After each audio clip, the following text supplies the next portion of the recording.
Thank you for coming to my channel.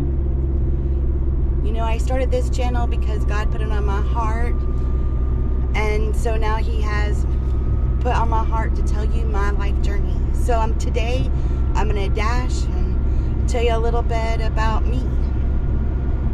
And to start out, I just want to tell you about my childhood. If you were a Farrah Fawcett fan back in the day, she had a movie called The Burning Bed, and that was what my childhood was like.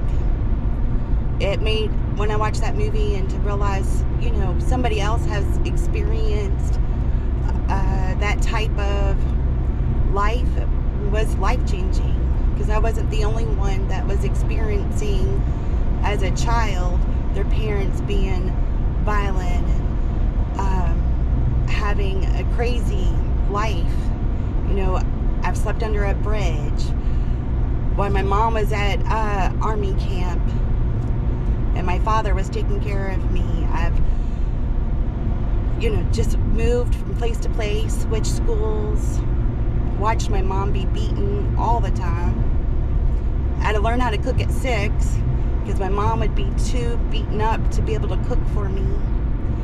And we didn't have microwaves. We didn't have that easy preparation. You know, I did make ravioli or stuff like that, but you still had to do it on the stove. And at 6, learning how to cook on a stove was a little scary. I had to bring my chair over, get the pan, and cook. So it was definitely an experience. So I'm on my second order. My first order was a Starbucks. The second order was Jeff Donuts. Back to my story. I loved school because I knew I could eat. A lot of times we didn't have food, or I had to cook it. There was always something going on. So school was like such a relief because I knew I could get breakfast and lunch. I used to have a nice breakfast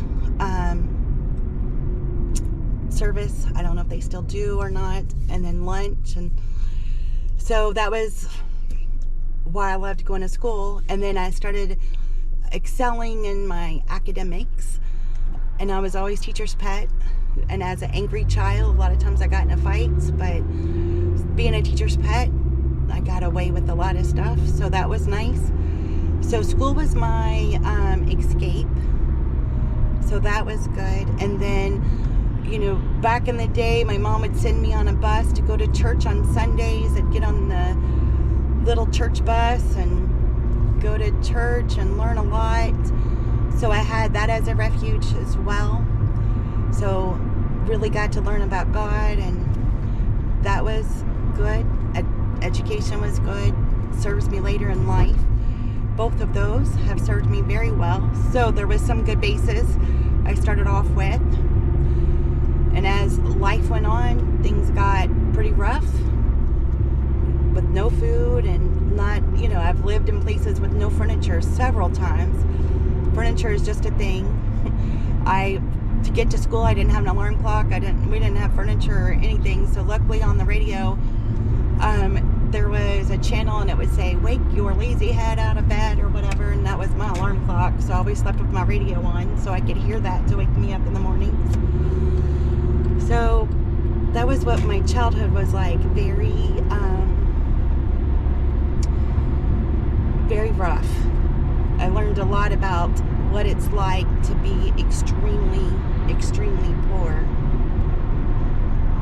And it served me well later, but at the time, it was rough. You know, you go to school, kids made fun of you because you had holes in your clothes.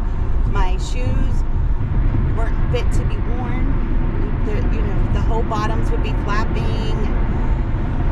So I got ridiculed at school, but I still loved it because I got to eat and I succeeded. And the teachers must have known what was going on because they really had a lot of great teachers that helped me and encouraged me.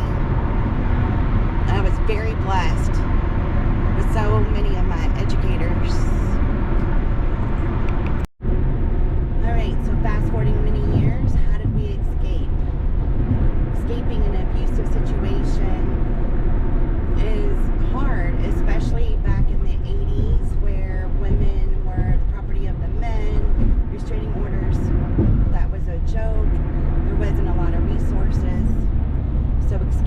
was very difficult. My poor mom, she tried, and he would find us and about kill us all. And it was extremely scary thing. We learned how to put all your furniture in front of all the doors and put special things on the windows. But if you put a chair just right and some dressers, it's hard to get through that door. So we learned a lot about how to do that. But all right, it's time to escape. So, he violated me, but before he did that, he beat my mom super bad that night, put her in the hospital. They released her to his mom, which was really weird. Why there wasn't other precautions, I have no idea.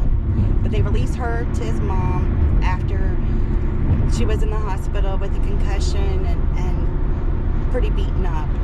And so I'm alone with my brothers, my little brothers, at the house. He comes back and violates me. Luckily, I had this one teacher, and she had given us her personal number and said, if you need anything, you're always welcome to call.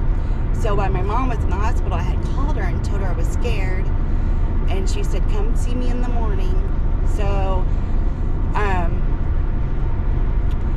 after being violated and everything, I got my brothers together. We get to my mom, blah, blah, blah. And I decided I was going to school. Me and my brother walked back to the house where everything happened, and I got him ready. He had perfect attendance. I didn't want him to miss his perfect attendance. My mom was not well. So I get back there, I get him ready, ask the neighbor to drive us to school, and they did. It was weird, but they did. And so I got him to school. He didn't miss his perfect attendance. And then I went to school, found that teacher, and showed her everything. And she helped me get through it. Call the detectives and, started taking police action.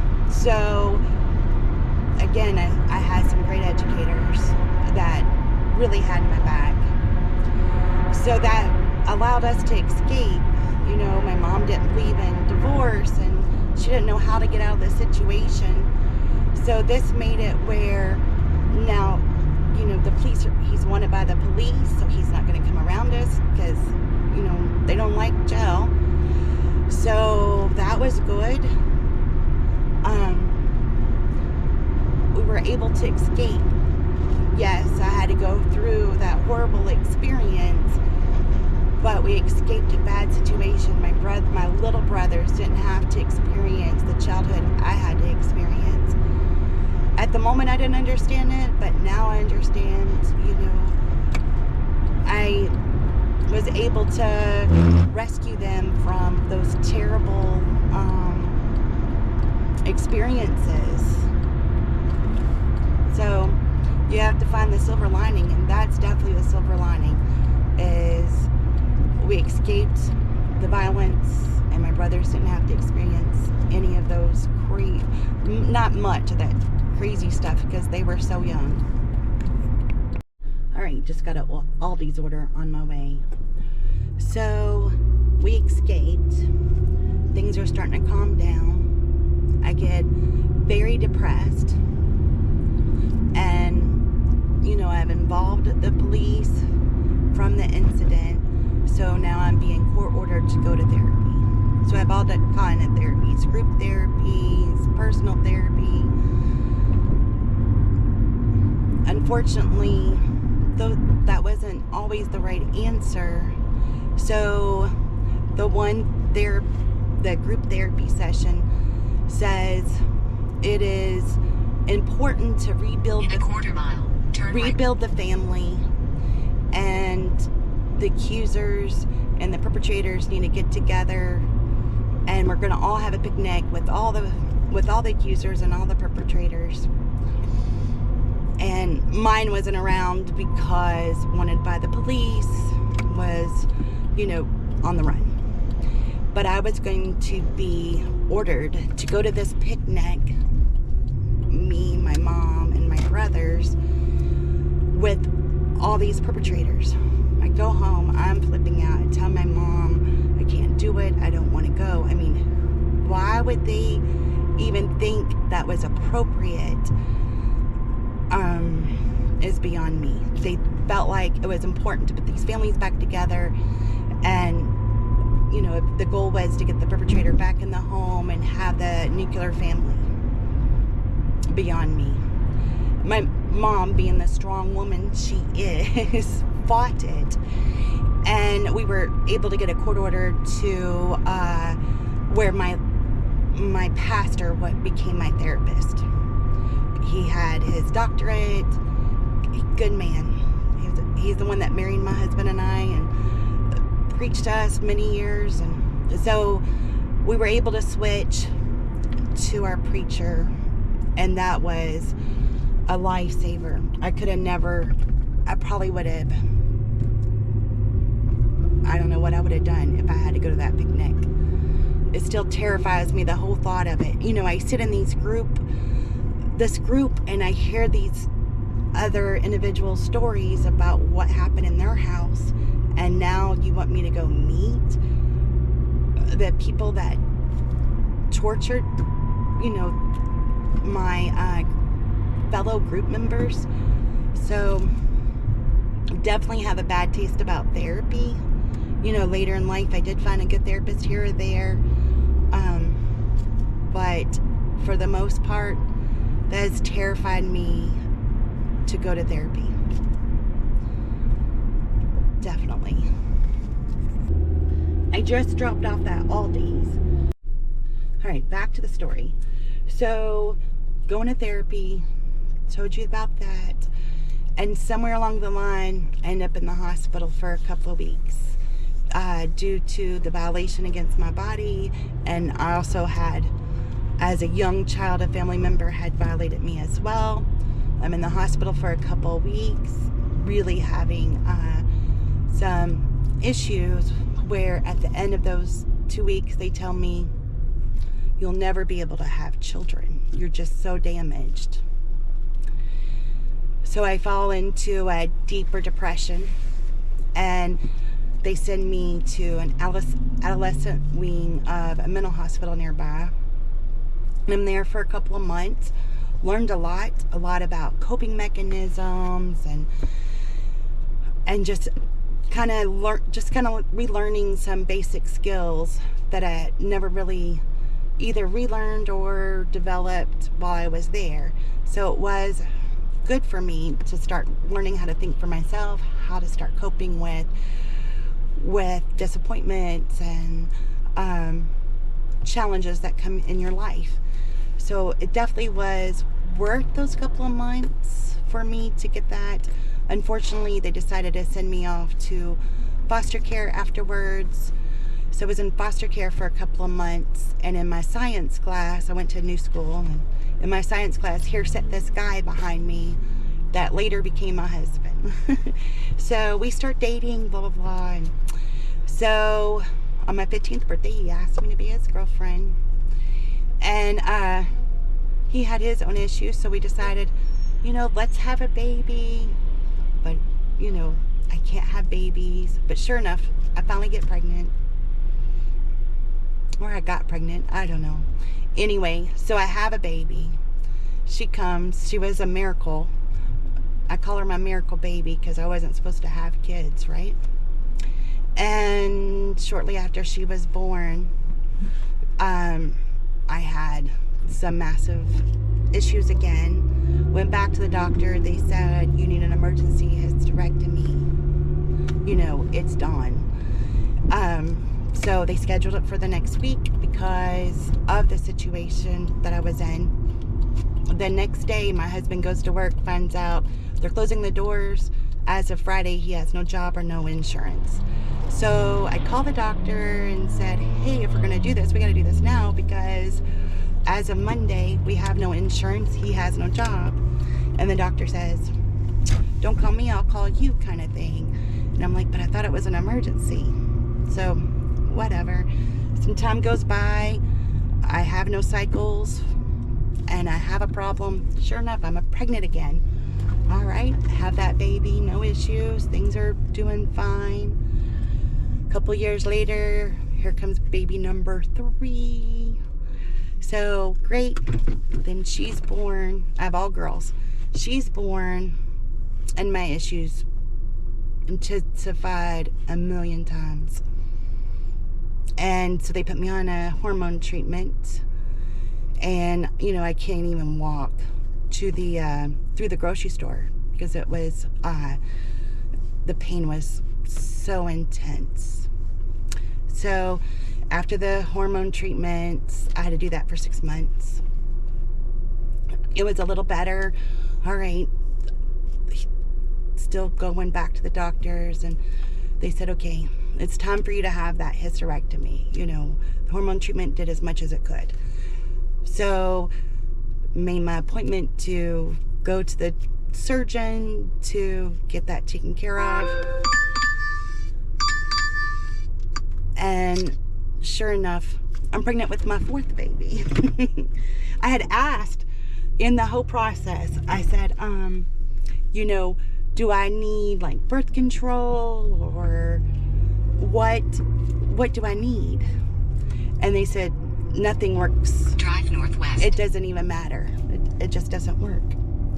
So they went, give me any birth control. They said, you can't get pregnant. Everything is, not working. So when I went to the surgeon to prep and schedule the hysterectomy, and they told me I was pregnant, needless to say, I was completely surprised. So when she came along, I got my tubes tied. I said, I don't trust them anymore. And so I have 4 daughters that I wasn't supposed to have any children. So that was interesting. And so, all right, I'll be back after I pick up this McDonald's to talk more. So all 4 of my girls are miracles. I was never supposed to have children, and then it was just like some kind of issue every time, and them trying to do a hysterectomy or whatever. But they're here. I might not be the greatest mom. There's many mistakes I make, but they are definitely all miracles. There's a reason they're here. There's a reason that I was able to for these 4 girls.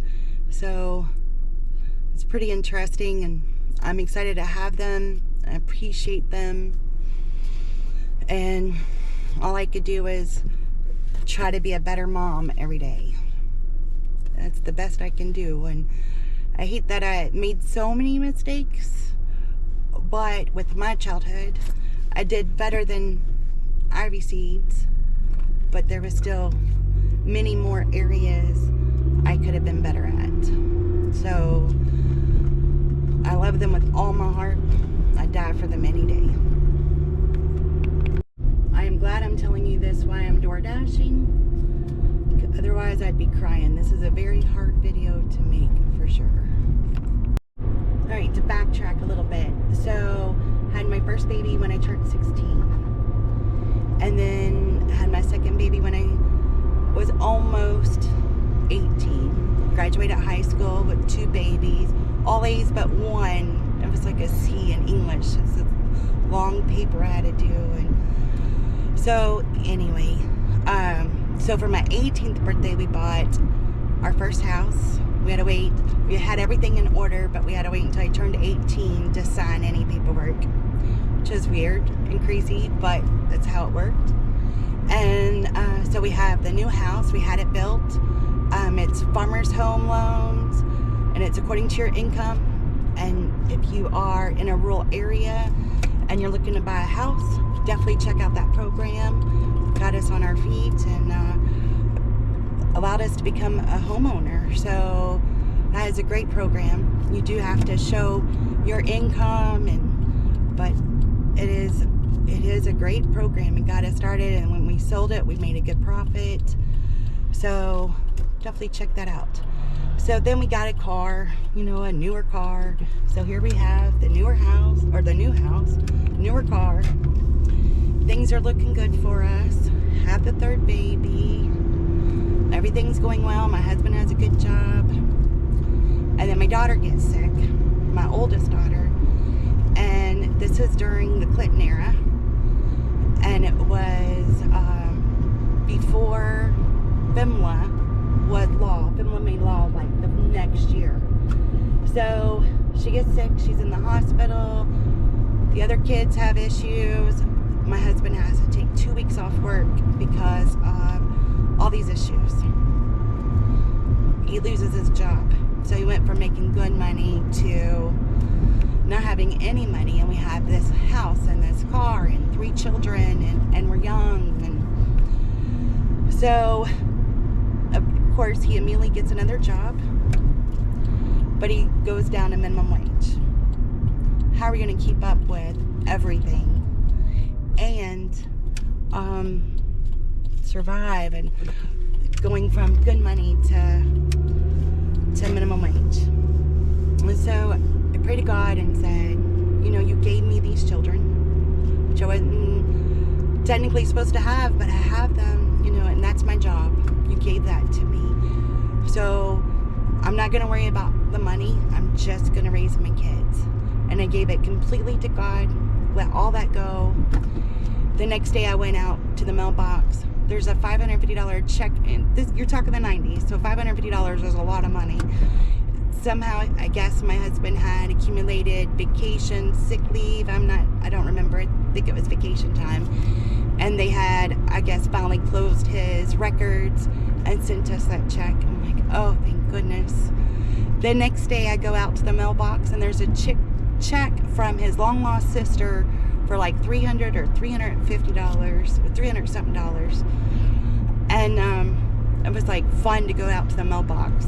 It was, what? So God delivered in a massive way. And I was able, this is around Christmas time.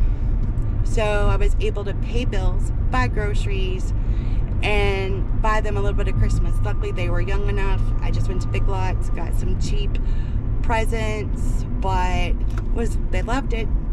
So it worked. And then also my husband got a huge raise. I think like double his pay, because he was over a 30-day trial period at that point. So God just took care of us. It was amazing. It's like all you had to do is have faith, and I never understood what faith itself meant until that moment in time when I thought, how am I going to feed my kids? What am I going to do? Our electric's going to be turned off. We're going to lose all these things. And boom, God just took care of everything. It was amazing. So my daughter turned out good. She she has to go for her different checkups, but that was all, her health was good. Very healthy girl now. She's 35, so she's good, has some babies and everything. So it was all a miracle, definitely, by God's hands. So then a couple years later, all 4 of them were born. My husband had never traveled, and I love to travel. So he decides he's going to go on a trip with me, because I'm going to go on a trip with or without him. So he says, forget it, I'm going with you. I don't trust you because I went one time and stayed gone longer than I'm supposed to. So he's like, I'm going. So he goes on this trip with us. We went to Washington, D.C. and Virginia Beach, and he gets deathly sick. Stop at the emergency room, and he is pretty bad. He had like a heat stroke and dehydrated. It was like a whole slew of things that was wrong with him. And I didn't know what was going to happen. Here I am with 4 babies. My youngest was about 1. I think we just had her first birthday, so she was still real young. And here we are stuck in Virginia. We have no money. It's not like they did direct deposit back in the day. We had a check. I had money at home. I didn't have money with us. Just enough for the trip. And there was no way to deposit that and be able to use it. So we are on our way home. the doctor said, get home ASAP, get him to his doctor. So we're on our way. He starts getting sick again. I'm not sure what to do. Kind of flipping out. So I stop at a rest area, and I have no money. All the little money I had left over, I had just enough to get us home. The little money I had left over, whenever they released us from the hospital, they said we have to increase his potassium to get kiwi, bananas, and diet Sprite. So I had done that, and plus got the kids some snacks. So we're on our way. He starts getting real sick again. I pull over the rest area trying to figure out where to get some Gatorade or diet Sprite or something. And I run into where like the vending machines were, and these two ladies were there. And they're like, what do you need? And I told them what was going on. They said, oh, we've been waiting for you. I'm like, what? And they're like, take me to your car. So I took them to my car. They helped me get my husband out. They had the diet Sprites. They had money. They had this big jug of water. I keep this jug just because of the inspiration. The diet Sprites, water, snacks for the kids. They gave us money. And I said, I have money. As soon as I get home, let me send you a check. I said, nope, this is our job. This is what we do. And I was like, oh, wow. Was that not crazy? Those were my angels. And they got him well. They knew exactly how to make him well. It was definitely the angels of the... It's just weird how God just put these people in your life right when you need them. I decided, okay, I need to go back to work. I try to get a job, but I've just been a housewife with little odd and end jobs here or there, so Tupperware, no real work to grasp, to make a decent living. So I decided to go to college. So in January of 2001, I started college. I have a Bachelor of Science, Secondary Education, Mathematics. So finished it in 4.5 years with 4 children. I delivered newspapers in the morning sometimes. I did odd and end jobs, went to school, raised 4 kids, competitive soccer, the whole 9 yards. So, wow, that was definitely a hard task. Graduated with a 3.0 GPA and started my career. So I taught high school for a year, but then I went into the government as a statistician and then was there for several years, then moved to St. Louis and was a mathematician in St. Louis. Spent that year, my first year there alone, and I really got to dig deep and do a lot of soul searching and did a lot of crying and trying to figure out how life works and what I did and where I came from. And that was definitely another huge turning point in my life, to be able to just kind of put life on pause and soul search and figure out who I am. I'd been a mom since I was 16, and before that I was living a very unstable, I had an unstable childhood. So that year was a huge turning point for me. I went from being just always so tense, so full of anxiety,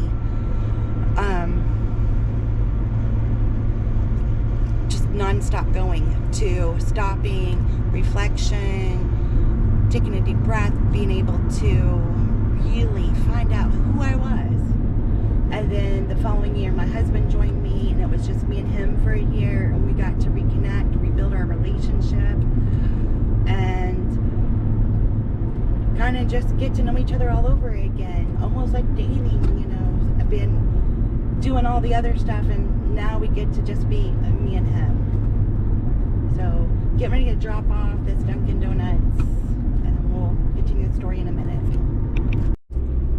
So before I went to St. Louis, my first grandbaby was born, and she was such a blessing and brought immense joy to our family. She was funny and kept us on our toes for sure. So while we were in St. Louis, more grandbabies are born. And I was having a moral issue working for the government. And I wanted to be with the grandbabies. So I quit my government job after several years making great money and great benefits. I decided it wasn't for me. So I came home. We moved into a camper while we lived out in St. Louis. And I still live in a camper to this day. So, but we have land that we put our camper on. But came home. Now we have 7 grandbabies. They're all 7 just beautiful and wonderful and so joyful and so energetic. I absolutely love being a grandma. For sure. So since we moved back from St. Louis and I've quit my federal government job, I've worked odd and end jobs, a couple of years here, a couple of years there, a 6-month contract. I've done odd and ends, some paying well, some not. Sometimes not feeling worthy and taking some really uncomfortable jobs like sweeping a warehouse. But it kept me humble. You know, I felt like I needed to be humbled and I needed to pay my bills, so I did what I had to do. But it taught me a lot, and being able to observe different things and take me down a couple of notches because I needed that. It's hard to go from making good money and having a lot of responsibilities. I was a manager, made plans, executed plans, and then boom, just sweeping the warehouse floor. And honestly, I didn't know how. They had to teach me. So I definitely needed to be humbled. I had never used that type of broom and those kind of concrete issues and blah, blah, blah. So learned how to drive a forklift and done all kinds of things since I quit the government. However, DoorDash seems to be the best fit for me. Because, yes, I've lost a lot financially, but I've gained a lot freedom-wise and mostly mentally. Having that time in the car. I love being in the car, driving around and being able to reflect and just do my thing without somebody watching over me or criticizing me. The customer rating kind of bothered me for a while. For the longest time, I stay at like 4.85 to 4.88, and I'm like, what's going on? So watched a lot of YouTube videos and try to take some ideas and worked on that. I was very when I started DoorDash, I was still very angry, anxious, and through a lot of prayer and just kind of changing my way of thinking, it has helped a lot. Stay calm, don't have road rage. It's up to me to accept or decline. It's up to me if I want to be top dasher or platinum versus something else. So I had to take that back and own it and be able to calm down and go forward with that. So definitely this 3rd year is so much better. My ratings are staying 4.95 to 5.0. That's nice. And learning how to communicate with all the stuff that I've been through. You know, the social aspect of life was something I didn't really developed enough to get me by. So my worst one is communication. It always has the lowest thumbs up on Uber or on DoorDash. So communication and social is very hard for me, for sure. Alright, just got a Chick-fil-A order for $9.25 plus. It does have 22 items, so I'm expecting the plus to be more than a quarter this time. Doesn't mean it will be. So wasn't a great hidden tip, but at least it wasn't a quarter. So got paid $12.50 for that. As a child, I came a long way. I never thought I would get out of the gutter per se. And here I am at 51 years old. I have went to college, had 4 children, 7 grandbabies, been married 35 years. Thanks to my oldest daughter, I have traveled internationally, been to Russia, Hungary, England, due to the ability of, having faith and doing the different things. I've accomplished a lot in my life. I've lived the middle class experience. My kids have played competitive soccer. We've traveled. I got to go on my dream vacation, which was Route 66. And that was a horrible order, so I'm not taking that. So, it's up to you to overcome these things. And it's not easy. I have a horrible obsession with food. There's this show we like to watch, like surviving shows. And this guy ends up starving himself to death. He had plenty of food, but he was afraid he'd run out, so he wouldn't eat it. That's kind of my situation, when my mom and I was planning on going to Vegas in May to see Shania Twain. I was so worried about food. Where are we going to eat? What's going to, that was all I talked about. Food. I worry about food. I think I will always worry about food. And I just like it, just flour and sugar, the basics in my cabinet. So if something happens, I can throw something together. And I don't necessarily eat it. I just need it in my cabinets. And I was very hungry. I went to bed hungry most of my childhood. So my obsession with food is ridiculous. So it's really funny. I deliver food. Anyway, a horrible joke, I guess. But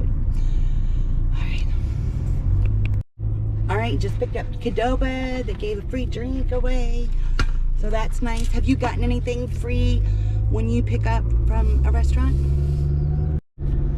So the silver lining of things, I try to find that, is, felt like I saved my brothers from going through those experiences.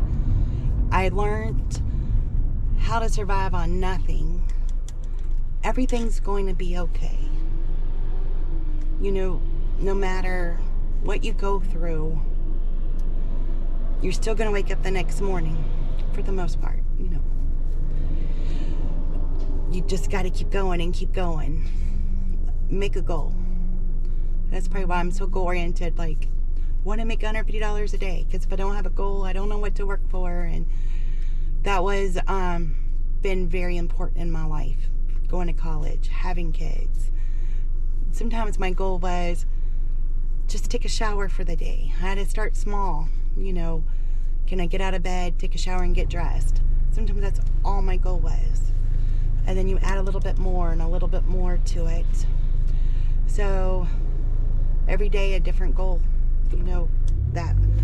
So I learned that as long as I have that little bitty goal, no matter how little or how big, it gets me somewhere. If I make the goal big and I get halfway there, that's pretty awesome. But I also know I need a success.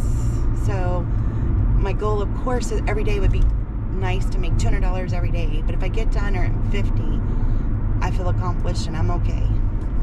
So, except on Tuesdays, $100 I feel accomplished. So that's how I feel about that. My weaknesses from all of my experiences. I know my weaknesses, social skills. My words don't come out right. I think it drives my kids crazy because what's in my head and how it comes out are 2 totally different ways. And I don't know how to express that sometimes. Doing this YouTube channel, trying to talk, it's like, oh, I should have said this different or that different. But I just want to be raw and This is who I am. So, you know, I know that I will always have those experiences that make me feel less than or not worthy.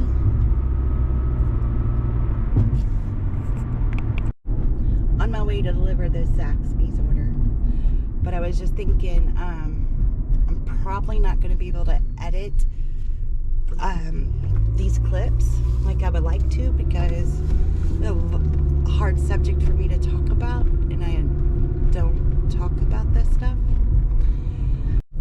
I just had to take a break for a few minutes before I continued on. I know that was a lot to unpack. I don't know where I left off, but if it just helps one person to do whatever, you know, if I can go to college, if I can do things, I know you can. And if you're in a bad situation, I know you can get out of it. I have faith in you. I have faith in God. So, you know, I'm sorry that I unpacked all that, but I feel transparent now. I feel like the truth is out, and you know truly who I am, and why I'm empathetic and nice, and you know, just take a different approach to things. Sometimes say maybe not my words are very well. My words are not well most of the time. So that just gives you a history of me and let you know where I'm at and what's going on. So as you watch me, you can kind of understand some of the weird things I may say. So a precursor to all of that, right? I do appreciate all of you watching these videos. I appreciate you subscribing. It means the world to me. I just delivered my last order of the day, which made my goal of $150 in 7 hours and 20 minutes. So stayed at my $20 an hour average. Went right under for mileage at 145 now. I just want to thank you all for listening to my story. I know my anxiety went way down because it was on my heart to tell it, and there's a lot of missing pieces because I just wanted to get it out there to some extent and give you a piece of me, which is very hard for me, but I did it. I hope everyone is profitable. I hope you all have a great day. Don't forget to vote tomorrow if this comes out tonight, or it'll be today. I don't know if it'll be out tomorrow or today. So no matter which side you believe in or whatever, I hope you go vote. And I hope you have a blessed day. God bless you.